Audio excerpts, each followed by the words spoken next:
Welcome to this very special bonus episode of the Cinema Psycho Show. Now, Brian Cuddington here, not John, unfortunately.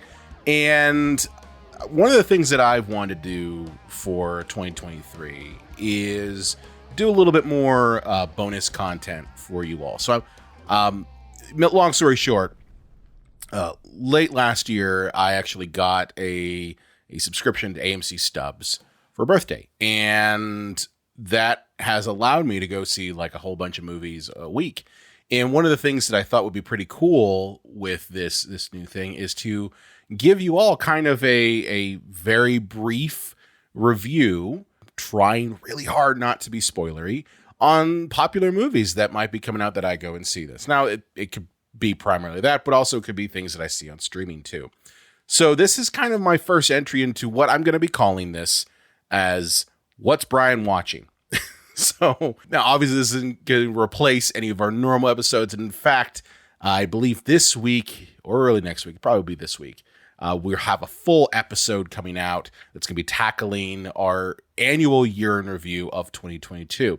But this week is the inaugural mini episode of What's Brian Watching. I wanted to take a look at some are calling it a horror movie, sci-fi, campy comedy, but the movie Megan with a 3. So I recently saw this actually yesterday, and it was like, it clicked in my head. I'm like, this has got to be one that I got to do a little mini review on.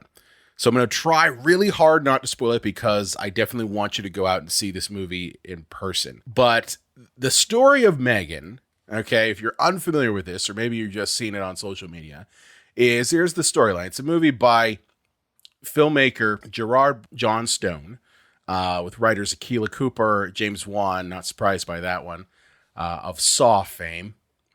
And it's another offering from my favorite friends, and I say that very facetiously, at Blumhouse, which I gotta say, I give a lot of shit to Blumhouse, and it's mostly because of movies like Paranormal Activity and things like that. But I'm gotta say, with this movie, there's and Happy Death Day and a couple others, I'm starting to thaw a bit when it comes to Blumhouse. And I'm going to get to why I'm going to thaw a bit on Blumhouse, okay?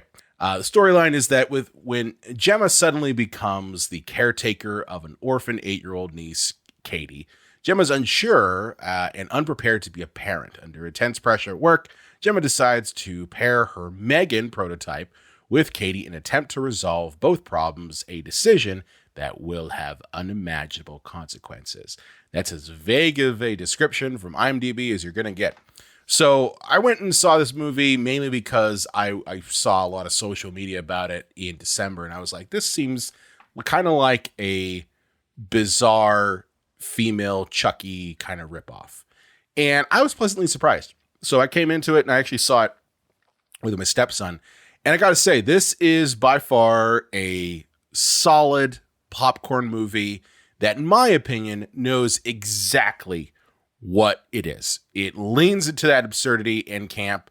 It's a PG-13 movie, so there's not a whole lot of gore. There are some bits and pieces here, some blood, but I mean, aside from one scene where it's more comical than anything, and I'm guessing that that's probably the reason why they got their PG-13 rating, is because of how comical the gore is, that it's a mild movie. I mean, I took my 11-year-old stepson to it, and he was cracking up too.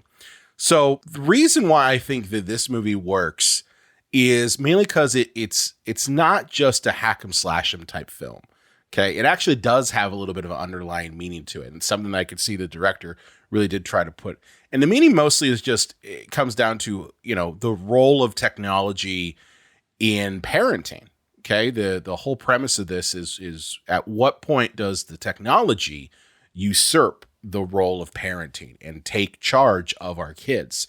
I have 4 kids, and I know that we struggle with screen time, and we struggle with, the role of video games kind of taking over. And like this definitely builds upon it. And I think that's why this movie is extremely successful.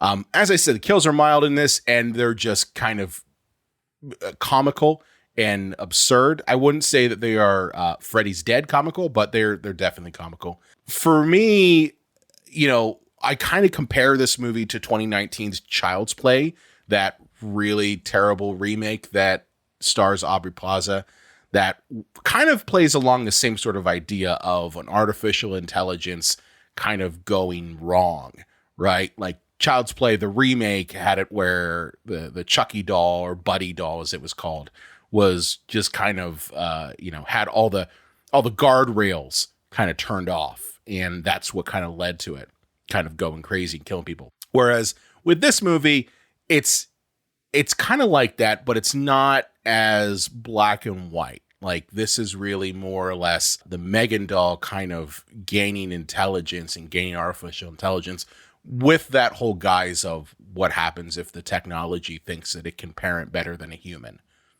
right? And what does that lead to?